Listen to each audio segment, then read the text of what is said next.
नमस्ते भक्तों, मधु divine stories के इस पावन मंच पर आप सभी का हार्दिक अभिनंदन है। शारदीय नवरात्रि का पावन पर्व चल रहा है और आज हम प्रवेश कर चुके हैं नवरात्रि के तीसरे और अत्यंत मंगलकारी दिन में।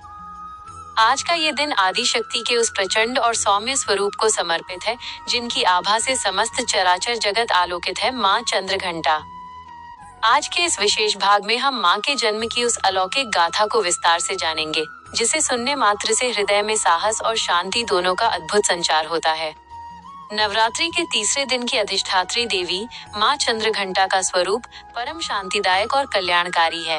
इनके मस्तक पर घंटे के आकार का अर्धचंद्र विराजमान है और इसी कारण इन्हें चंद्रघंटा के नाम से पुकारा जाता है। माँ का शरीर तप्त स्वर्ण के समान दैदीप्यमान है।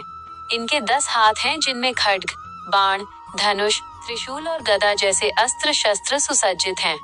माँ सिंह पर सवार हैं, जो निर्भयता और शक्ति का प्रतीक है। माँ का यह रूप हमें सिखाता है कि एक भक्त को भीतर से सौम्य और बाहर से शत्रुओं के लिए वज्र के समान कठोर होना चाहिए।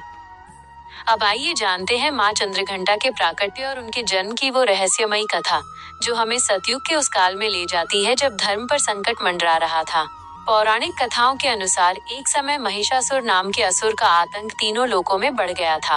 उसने अपनी आसुरी शक्तियों के बल पर स्वर्ग पर आक्रमण कर दिया और देवराज इंद्र का सिंहासन छीन लिया।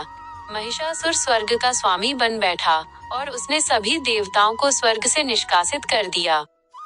अपमानित और दुखी देवता भगवान ब्रह्मा, विष्णु और महेश की शरण में पहुंचे।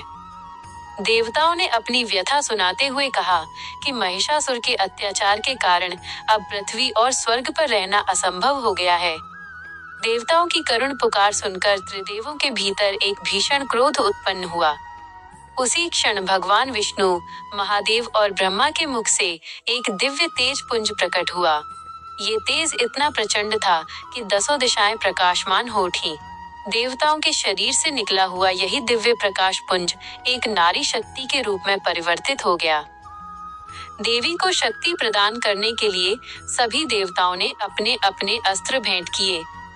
भगवान शिव ने उन्हें अपना त्रिशूल दिया, भगवान विष्णु ने अपना चक्र प्रदान किया, अग्निदेव ने शक्ति दी और वायुदेव ने धनुष बाण भेंट किए। देवराज इंद्र ने अपना ऐरावत हाथी का दिव्य घंटा देवी को सौंपा। जैसे ही देवी ने उस घंटे को बजाया, उसकी भीषण गर्जना से तीनों लोग कांप उठे। असुरों की सेना उस ध्वनि को सुनकर भयभीत हो गई। इसी घंटे की ध्वनि और मस्तक पर विराजमान अर्धचंद्र के कारण देवी का नाम चंद्रघंटा पड़ा। माँ ने इसी स्वरूप में महिषासुर की विशाल सेना का संहार किया और अंततः उस दुष्ट असुर का वध कर देवताओं को उनका खोया हुआ सम्मान वापस दिलाया। भक्तों, नवरात्रि के तीसरे दिन की पूजा का आध्यात्मिक महत्व भी बहुत गहरा है। इस दिन साधक का मन मणिपुर चक्र में प्रविष्ट होता है। माँ की आराधना से व्यक्ति के भीतर के भय का नाश होता है और आत्मविश्वास बढ़ता है। माँ चंद्रघंटा की पूजा में भक्तों को सुनहरे या पीले रंग के वस्त्र धारण करने चाहिए। माँ को दूध से बनी मिठाइयाँ, खीर या शहद का भोग लगाना अत्यंत प्रिय है। इससे भक्त के जीवन में मिठास आती है और आर्थिक कष्टों का निवारण होता है। पूजा के दौरान हमें माँ के इस मंत्र का निरंतर मानसिक जाप करना चाहिए। माँ चंद्रघंटा की कृपा से न केवल शत्रुओं पर विजय प्राप्त होती है, बल्कि व्यक्ति की वाणी में एक दिव्य आकर्षण और मधुरता भी पैदा होती है। माँ हमें सिखाती हैं कि जीवन की चुनौतियों से कभी पीछे नहीं हटना चाहिए, बल्कि अपने भीतर की शक्ति को जगाकर धर्म के मार्ग पर अडिग रहना चाहिए। आशा है कि माँ चंद्रघंटा की ये विस्तृत कथा आपके जीवन में नई ऊर्जा और आध्यात्मिक चेतना का संचार करेगी।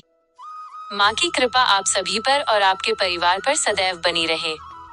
अगर आपको यह कथा प्रेरणादायक लगी हो और आप नवरात्रि के आगामी दिनों की महिमा भी इसी प्रकार सुनना चाहते हैं, तो हमारे चैनल मधु डिवाइन स्टोरीज को अभी सब्सक्राइब करें।